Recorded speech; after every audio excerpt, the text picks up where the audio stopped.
இன்றைய தினம் தமிழ்நாடு முழுக்க அனைத்து பள்ளிக்கூடங்களும் திறக்கப்பட்டிருக்கின்றன. மிகுந்த உற்சாகத்தோடு மாணவ மணிகளை வரவேற்று அவர்களுக்கு தேவைப்படக்கூடிய அனைத்து வசதி வாய்ப்புகளையும் சரிபார்த்து முறையான இன்ஸ்பெக்ஷன் செய்து பாதுகாப்பெல்லாம் உறுதி செய்யப்பட்டு இன்றைய தினம் வெற்றிகரமாக அனைத்து பள்ளிக்கூடங்களும் திறக்கப்பட்டிருக்கின்றன. எங்களுடைய குழந்தைகள் வகுப்பறைக்கு வர தொடங்கிட்டாங்க. அது மட்டும் இல்ல, இன்றைய தினமும் நீங்க பார்த்திருப்பீங்க, காலை உணவு திட்டம் நம்முடைய ஆட்சியிலும் தொடர்ந்து கொண்டிருக்கிறது. மேலும் அவர்களுக்கு தேவையான அந்த ஸ்மார்ட் போர்ட்ஸ் இன்றைய தினம் தற்போதுதான் இப்ப நான் அதை லான்ச் பண்ணி கொடுத்திருக்கிறேன். ஸோ அந்த உபகரணங்கள், அவர்களுக்கு தேவைப்படக்கூடிய அந்த பாட புத்தகங்கள், வண்ண பென்சில்கள் உள்ளிட்ட அனைத்து வகையான விஷயங்களும் முறைப்படி சரியாக மிக கச்சிதமாக செய்திருக்கிறோம், நடைபெற்றுக் கொண்டிருக்கிறது என்பதை மகிழ்ச்சியோடு உங்களிடம் தெரிவித்துக்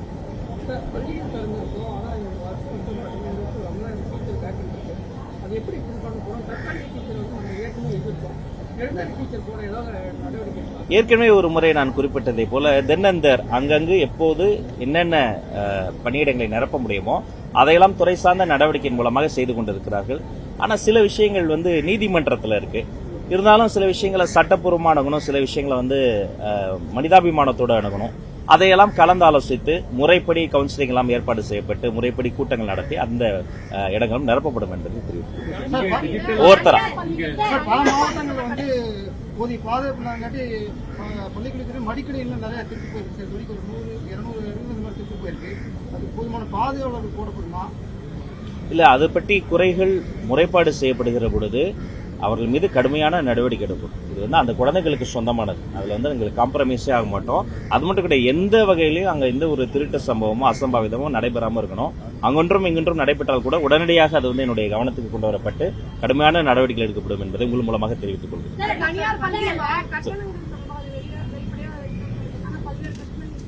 நான் மீண்டும் சொல்லிக்கிறேன், தனியார் பள்ளிக்கூடங்கள் நீங்க எவ்வளவு ஃபீஸ் வாங்குறீங்க, ஃபீஸ் ஸ்ட்ரக்சர் என்பதை டிரான்ஸ்பரண்டா போட்டே ஆகணும்.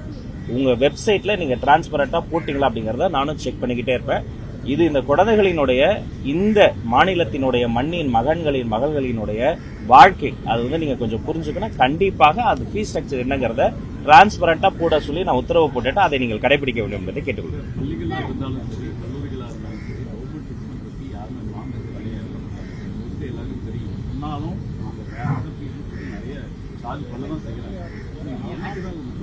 இல்ல, முன்னாடி இப்ப கடந்த காலத்தை பொறுத்த வரைக்கும் அவங்க பல இடங்கள்ல சில இடங்கள்ல தெரிந்தோ தெரியாமலோ தேர்ட் பார்ட்டி இன்வால்வ்மெண்ட்ல ஏதாவது லஞ்ச லாவணியத்தை யாருக்காவது காசு கொடுத்து அவங்க வேணுங்கிற காரியங்களை செய்திருக்கலாம். அதை அவங்க பிரேக் பண்றது இப்படி செஞ்சிருக்கலாம். ஆனா இன்னைக்கு நம்ம சிங்கிள் விண்டோ சிஸ்டத்தை நோக்கி நகர்ந்துச்சு இந்த கவர்மெண்ட்.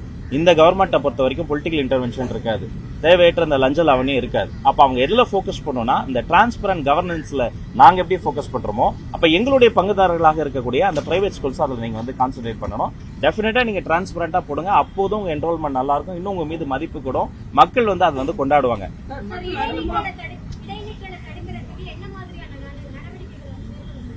அந்த எந்த பள்ளிக்கூடத்துல அந்த குழந்தைகள் இடைநிற்றல் இருக்கு, என்ன காரணத்தினால இருக்கு, சோசியல் ஸ்டிக்மா இருக்கா, பொருளாதார ப்ராப்ளமா, இல்ல அந்த குடும்ப பின்னணியில் ஏதாவது ப்ராப்ளமாங்கிறத அந்தந்த மாவட்ட நிர்வாகத்தை சார்ந்தவங்க எல்லாம் நாங்க கணக்கெடுக்க சொல்லியிருக்கிறோம். அந்த வீட்டில் இருக்கக்கூடிய அவங்க வீட்டுக்கு, அந்த குழந்தை இருக்கக்கூடிய வீட்டுக்கே நேரில் சென்று அந்த பிரச்சனை களையப்படும்.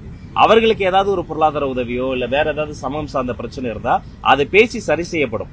முன்பை விட இடைநிற்றல் மிகவும் அதிகமாக குறைந்திருக்கிறது. இன்னும் அந்த இடைநிற்றல் இந்த சின்ன கேப்பை கூட நாங்க பிக்ஸ் பண்ணுவோம்.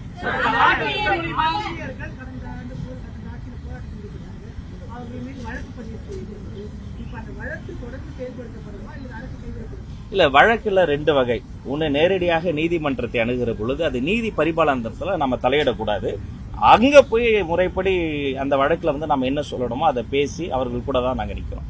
2வது, அவர்கள் மீது வேற ஏதாவது இந்த வெஞ்சன்ஸோட அமைப்புகள் மீது, சங்கங்கள் மீது ஏதாவது அப்படி போட்டிருந்தாங்கன்னா அதெல்லாம் நாங்க என்டர்டெயின் பண்ண மாட்டோம். அதை நாங்க கைவிடுவோம். இல்ல, கோரிக்கைகள் அது கோரிக்கைகள்லாம் கோரிக்கைகளுக்கு தான் சொல்றேன். அந்த கோரிக்கைகள்லாம் என்னென்ன சங்கத்துக்கு என்னென்ன கோரிக்கைகள்னு இப்ப கூட பாத்தீங்கன்னா ஆக்சசபிளா என்னை பார்த்துட்டு அவங்க எல்லாம் சந்தித்து அந்த கோரிக்கைகள் எல்லாம் வாங்கி நான் வச்சு டேபுலேஷன் பண்ணிக்கிட்டு தான் இருக்கிறேன். அதெல்லாம் அந்த கோரிக்கைகள் மீது நல்ல முடிவு எடுக்கணுங்கிறத எங்களுடைய எண்ணமும். முன்பு இந்த துறைக்கு அமைச்சர்களாக இருந்த 2 பேர் இப்போ மூத்த அமைச்சராக அரசுல இருக்காரு. 2 பேருமே பாத்தீங்கன்னா ஒரு அமைச்சர் டிபிஐ வளாகத்துல விடிய மனுக்கள் எல்லாம் வாங்கினாரு. இன்னொரு அமைச்சர் சார் PT தியாகராய நாளில் அதிகாலை 3 மணி வரைக்கும் மனுக்கள்லாம் கிட்டத்தட்ட 85 சங்க நிர்வாகிகிட்ட வாங்கினாங்க. ஸோ அதுல பாசிபிளான கோரிக்கைகளை நிறைவேற்றி இருந்தா கூட ஒரு பாதி பிரச்சனை முடிஞ்சிருக்கு. அதான் 15 ஆண்டுகளாக அவங்க நிறைவேற்றல. அதை 15 நாட்கள்ல நிறைவேற்றணும் உங்களுடைய எதிர்பார்ப்பு இருக்கு. ஆனா நான் என்ன சொல்றேன், வாங்கி வைக்கிறது மட்டும் கிடையாது, அது ஒரு டெக்னிக்கல் ப்ராசஸ் இருக்கு. அதிகாரிகள்கிட்ட பேசணும், கிரீவன்சஸ் மீட்டிங் போடணும், தனித்தனியா சீக்ரிகேஷன் பண்ணணும், ஒரு மிடில் பாயிண்ட்டுக்கு நகரணும். சில விஷயங்களுக்கு நிவாரணம் தீர்வா இருக்கும், சில விஷயங்களுக்கு நிரந்தர பணி தீர்வா இருக்கும். அப்ப எந்த விஷயத்துக்கு எது தீர்வுங்கிறது அவங்க சம்பந்தப்பட்டவங்களோட வச்சு பேசணும். அதை நோக்கி தான் நம்மளும் நகர்றோம். பணியில் இருக்கக்கூடிய ஆசிரியர்களுக்கு அந்த தேர்வு எழுத வேண்டிய கட்டாயம் இருக்கு. சுப்ரீம் கோர்ட் ஆர்டர் படி அதை மத்திய அரசு சிறப்பு கவனம் பெற்று அந்த இதை விலக்களிக்கணும்னு சொல்லி ஏற்கனவே இருந்த அரசு சொல்லிட்டு இருந்தாங்க. ஏற்கனவே அந்த அமைச்சர் சொன்னாங்க. நீங்க அதை என்ன நடவடிக்கை? இப்ப அந்த தீர்ப்பு வந்த போதும் நான் பிரஸ்ல அதே தான் சொன்னேன். இன்னொரு வருஷம் வந்திருக்கு, அது சட்டப்பூர்வமா அதை இன்னும் அலசி ஆராய்ந்து அதன் மீது நடவடிக்கை எடுக்கப்படும். அவங்களுக்கு சேதாரம் இல்லாம அவர்களினுடைய நலன் தான் எங்களுடைய துறையினுடைய முதன்மை இலக்குகள்ல ஒண்ணு. அவர்களுக்கு எது நன்மை பயக்கும் அதை பேசி முடிவெடுக்கப்படும். கண்டிப்பா முதல் ஆமா ஆமா சொல்றேன். கடந்த ஆண்டு கொடுத்த புகார்களின் மீது ஏன் நடவடிக்கை எடுக்கப்படல, எந்த காரணத்துக்காக நடவடிக்கை எடுக்கப்படலங்கிறதையும் நான் விசாரிக்க சொல்லியிருக்கிறேன். இனி இப்போ வரக்கூடிய இந்த கல்வியாண்டு இப்போ தொடங்கி இருக்கு இல்லையா, அவங்களுக்கு ஃபீஸ் ஸ்ட்ரக்சர்ல இருந்து வேற ஏதாவது என்ன ப்ராப்ளம் வந்தாலும் சம்பந்தப்பட்ட பள்ளி நிர்வாகத்திட்டமே அவங்க முறையிடலாம். இல்லையா அவர்களினுடைய மாவட்ட கல்வி அதிகாரிகளை தொடர்பு கொள்ளலாம். இல்லைன்னா நேரடியாக என்னுடைய இயக்குநர்கள் இருக்காங்க, என்னுடைய செக்ரட்டரி சார் இருக்கிறாரு, என்னிடமே அவங்க முறையீடு செய்யலாம். அப்ப அவர்களை கூப்பிட்டு ஏன் இப்படி டிரான்ஸ்பரண்டா இல்லாம இருக்கீங்கன்னு சொல்லிட்டு எல்லாருமே என்ன வாங்குறாங்களோ அதை டிரான்ஸ்பரண்டா போனுங்கிறதுக்காக இப்படி ஒரு இதுக்கு முன்னாடி இல்லங்கிறதால தான் இப்படி ஒரு முடிவே நாம எடுத்துக்கிறோம். அப்ப இதை கடைபிடிக்க வேண்டியது எல்லாருடைய பொறுப்பு என்பதை சுட்டிக்காட்டி கடந்த காலங்களில் ஸ்கூல் ரிவ்யூ நாடு முழுக்க போகுது. நம்ம மாநிலத்திலையும் பல மாணவர்கள் பாதிக்கப்பட்டிருக்காங்க.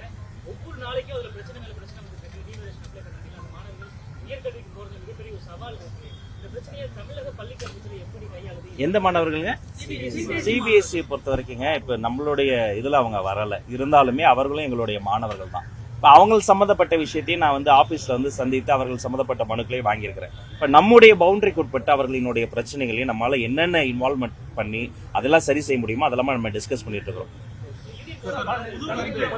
தலைமை ஆசிரியர் கிடையாது, 3 ஸ்கூலுக்கு ஒரு தலைமை ஆசிரியர் ஜாயின் பண்ணி பண்ணிருக்காங்க. இல்ல 2 ரீசன்ஸ் தான் அதுக்கு. ஒண்ணு, அந்த பெரிமீட்டரை பாத்தீங்கன்னா பள்ளிக்கூடம் இருக்கும், அங்க மாணவர்கள் குறைவா இருப்பாங்க. இன்னொரு இடத்துல ஆசிரியர்கள் அதிகமா இருப்பாங்க, மாணவர்கள் குறைவா இருப்பாங்க.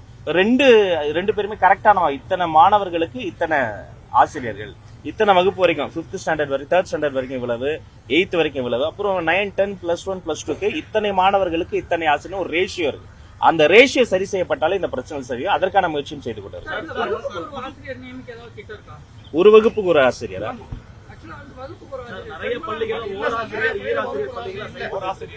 இப்ப ஓராசிரியர் பள்ளி எல்லாம் பாத்தீங்கன்னா அந்த டெரைனை பொறுத்து ஒரு பெரிய ஒரு அந்த ஆக்சஸ் டு எஜுகேஷன் இன்ஸ்டிடியூஷன் நம்ம இன்ஸ்டால் பண்ணணும். அந்த பகுதியில் இருக்கக்கூடிய மாணவர்கள் அந்த பள்ளிக்கூடம் மட்டும் தான் போக முடியும். இப்ப அந்த இடத்திற்கு கூடுதல் ஆசிரியர்களை நியமிக்க முடியாத ஒரு சூழல் இருக்கும். ஆனா அது ஒரே ஒரு ஆசிரியர் இருக்கிறாங்க, ஒரே ஒரு மாணவர் இருக்காங்க என்ற காரணத்தை காட்டி உடனடியாக அதை நான் நெக்லிஜிபிள் பண்ணிட மாட்டோம். அவங்களும் நாங்க எங்களுடைய இன்க்ளூசிவ் நேச்சர்ல அவங்களுக்கு என்னென்ன வசதிகள் தேவையோ, அவர்களுக்கு என்னென்ன இன்ஃப்ராஸ்ட்ரக்சர்ல இருந்து என்னென்ன சப்போர்ட் சிஸ்டம் வேணுமோ அந்த சப்போர்ட் சிஸ்டத்தை எக்ஸ்டெண்ட் பண்றோம்.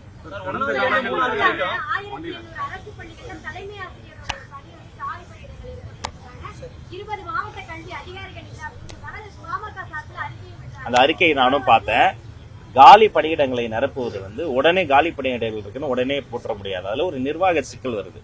2 பேர் ஒரே பணியிடத்திற்கு 2க்கும் அதிகமான அதிகாரிகள் 2க்கும் அதிகமான ஆசிரியர்கள் தேர்வாகிற பொழுது அவங்கள யாரு சீனியாரிட்டி, எந்த அடிப்படை, அவங்களுடைய டிகிரி, அவர்களினுடைய எக்ஸ்பீரியன்ஸ் அப்படின்னா அது ஒரு புரோட்டோகால் இருக்கு. அதன்படி விரைந்து முடிவெடுத்து விரைந்து அந்த பணியிடங்கள் நிரப்பதான் போறோம். கடந்த காலங்களில் ஸ்கூல் ரீஓபன் அப்பவே அடுத்த போர்டு எக்ஸாம் டைம் டேபிள்லாம் ரிலீஸ் பண்றது கடந்த காலங்கள் நடந்தது. அது கடந்த காலத்துல நடந்ததுக்காக அதே பேட்டர்னை பண்ணவும் கிடையாது. இந்த போர்டு எக்ஸாம் அந்த டைம்ல இந்த சொல்லுங்க பரவாயில்ல சொல்லுங்க.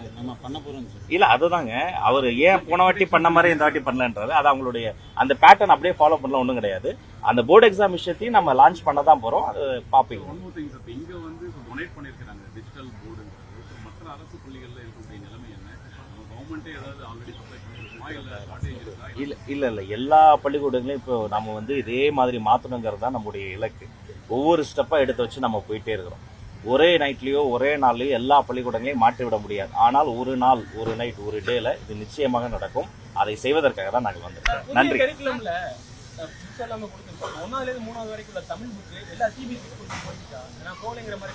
இல்ல போயிருக்கு.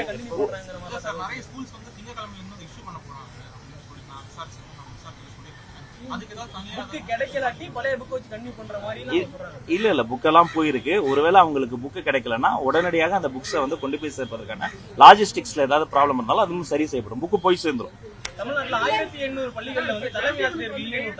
அதான் சொன்னாங்க. அதை நம்ம வந்து ஒரு புரோட்டோகால் இருக்கு, அதன்படி விரைந்து அந்த பணியிடங்கள் நிரப்பப்படும்.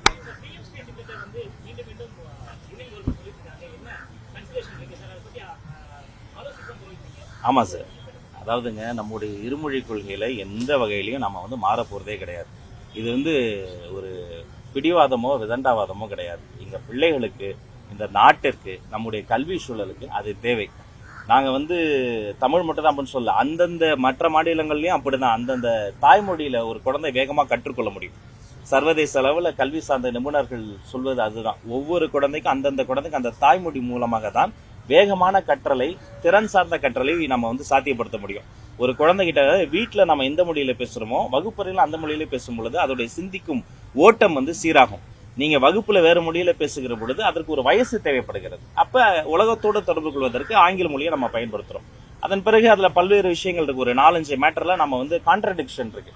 அதனால இதை காரணம் காட்டி நாங்க வந்து ஃபண்டு தர மாட்டோம் என்று சொல்வது வந்து ஏற்புடையதல்ல. நிச்சயமாக இங்கோ அல்லது டெல்லிக்கோ சென்று கூட, நேரில் கூட சென்று நாங்கள் பேசுவதற்கு தயாராக இருக்கிறோம். இதுதான் எங்கள் நிலைப்பாடு.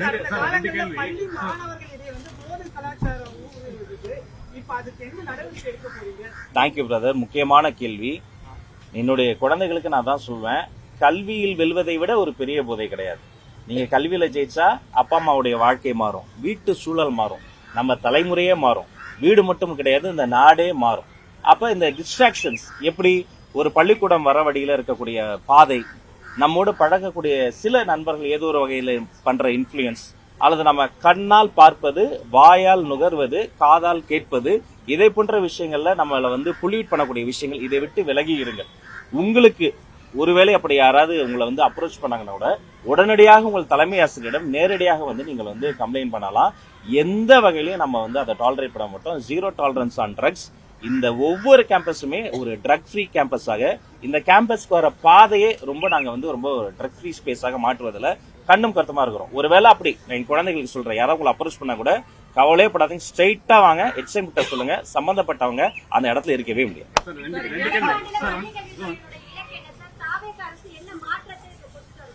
அனைவருக்கும் கல்வி ஆரோக்கியமான கல்விமா.